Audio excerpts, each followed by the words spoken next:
Gold trusted gold buyers. మీరు తాకట్టు పెట్టిన బంగారాన్ని విడిపించి ఈ రోజు ఉన్న మార్కెట్ ధరకు కొనబడును.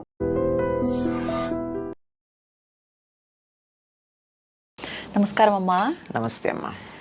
అమ్మా, లక్ష్మీదేవి గురించి అందరం ఎక్కువగా మాట్లాడుకుంటూ ఉంటాం. అవునమ్మా. మనం ఎక్కువ ఆరాధించడం కూడా లక్ష్మీదేవిని అందరం ఆరాధిస్తూ ఉంటాం. కానీ దరిద్ర దేవత కూడా ఉంది, దరిద్ర లక్ష్మి అని కొన్నిసార్లు వింటుంటాం. లక్ష్మీదేవి దరిద్ర లక్ష్మి ఇద్దరికి ఏమైనా సంబంధం ఉందా అమ్మ? రిలేషన్ ఏమైనా ఉందా వాళ్ళిద్దరికి? ఉందమ్మా. ఆవిడ అక్కగారు, ఈవిడ చెల్లెలు. అక్క చెల్లెలే. ఆవిడ జ్యేష్ఠాదేవి అంటారు ఆవిడ్ని. జ్యేష్ఠ అంటే పెద్దది. పెద్ద ఆవిడ లక్ష్మి, దరిద్ర దేవత. చిన్న ఆవిడ లక్ష్మీదేవి. అందుకే పూర్వకాల ఇళ్లలో ఎవరి మీద కోపం వస్తే దరిద్రం అంత దష్ట అనేవారు. అంటే జ్యేష్ఠకు సంబంధించింది దష్ట. అంటే వ్యవహారంలో అట్లా ఊర్లలో నిజంగా దష్ట అంటారు కదా. అంటే నువ్వు దరిద్రం అని అర్థం అక్కడ. జ్యేష్ఠాదేవి అని అంటే ముందు ఆవిడ పుట్టింది, తర్వాత లక్ష్మీదేవి పుట్టింది. ఎప్పుడైనా ఏదన్నా మనం చేసేటప్పుడు ఏమవుతుందమ్మా, పనికిరాంది ముందు వస్తుంది, పనికొచ్చే తర్వాత వస్తుంది. పాల సముద్రం తరచినప్పుడు ఏమొచ్చింది? ముందు హాలాహలం వచ్చింది, అందులోంచి చెడంతా వెళ్ళిపోయింది, తర్వాత అమృతం వచ్చింది. పొలంలో పంట వెయ్యంగానే చేసే పని ఏమిటి? కలుపు తీస్తారు కొద్ది రోజుల్లో. పనికిరానివి తీసేస్తే పనికొచ్చే దీపుగా వస్తుంది. అట్లాగే ముందర లక్ష్మీదేవి, ఆ జ్యేష్ఠాదేవి ఆవిర్భవించి ఆ తర్వాత లక్ష్మీదేవి ఆవిర్భవించింది అని చెప్తారు. ఇది వాళ్ళకు ఉన్నటువంటి చుట్టరికం. అక్కా చెల్లెలు. ఈ అక్కా చెల్లెలు ఇద్దరు కలిసి ఉండరు. ఎందుకనమ్మా? ఈవిడుంటే ఆవిడుండదు, ఆవిడుంటే ఈవిడుండదు, అంతే. అవును, ఇవి ఇద్దరు ఒకటే. ఎలాగంటే నాణ్యానికి ఉన్న బొమ్మ బొరుసులాగా. నాణ్యం ఈ రెండిటికి ఉన్న చుట్టరికం ఏమిటి?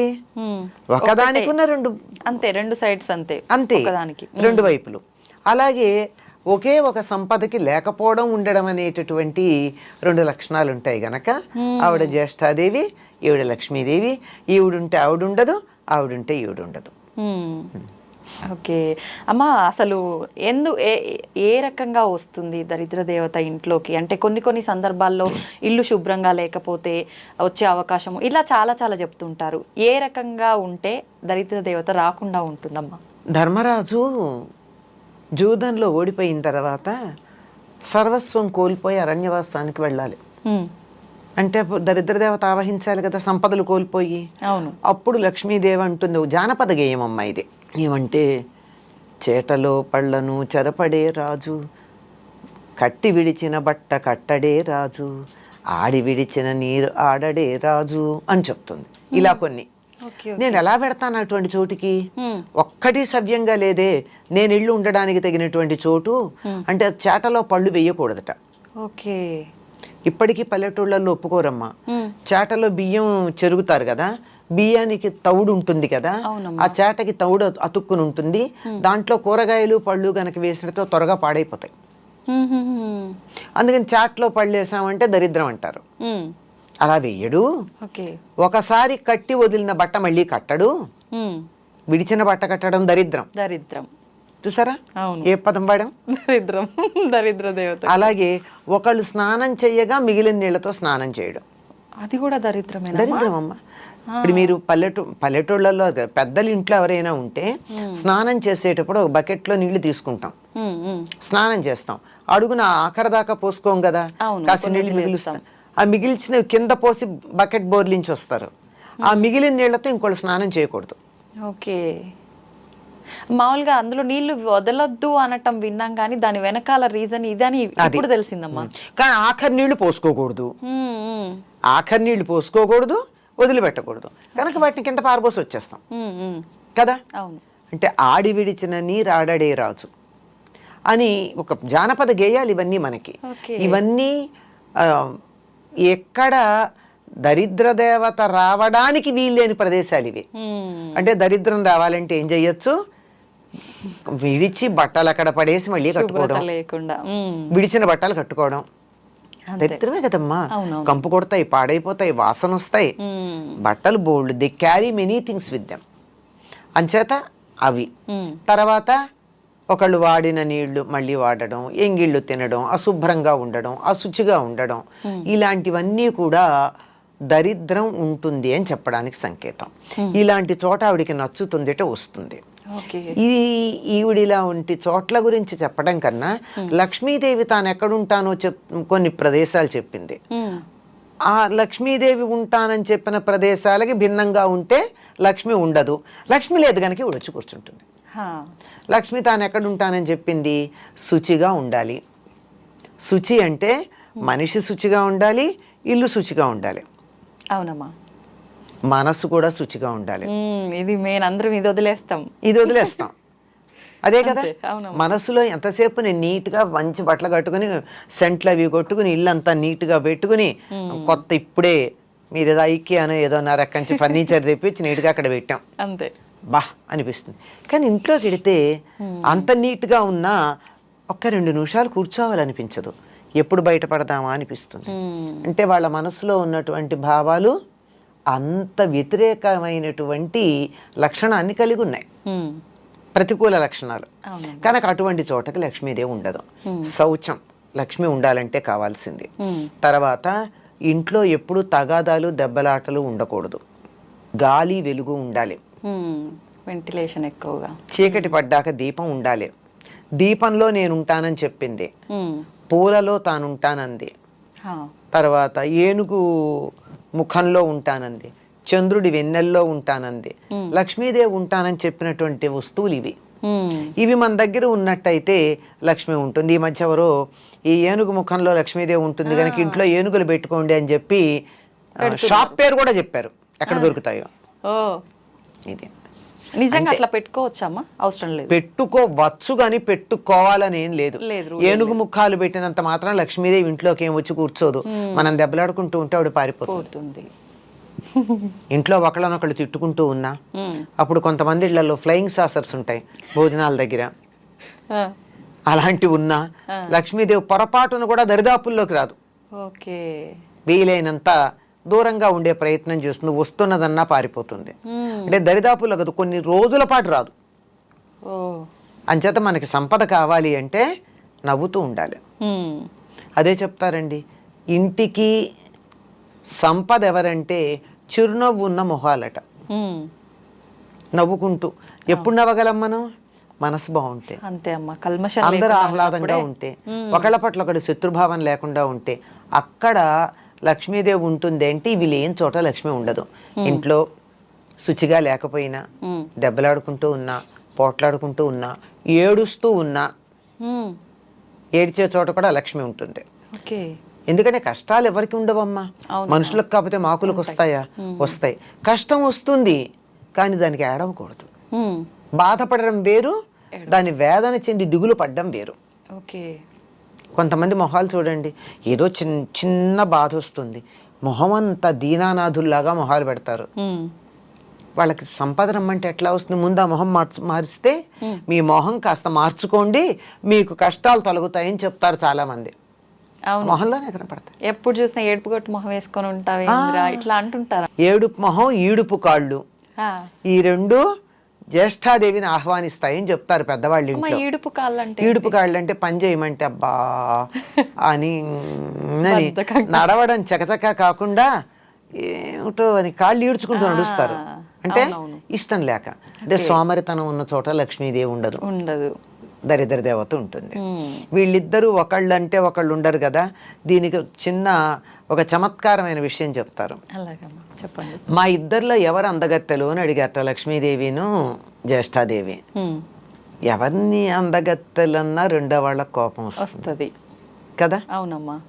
మరి లక్ష్మి కావాలి, జ్యేష్ఠాదేవి అక్కర్లేదు.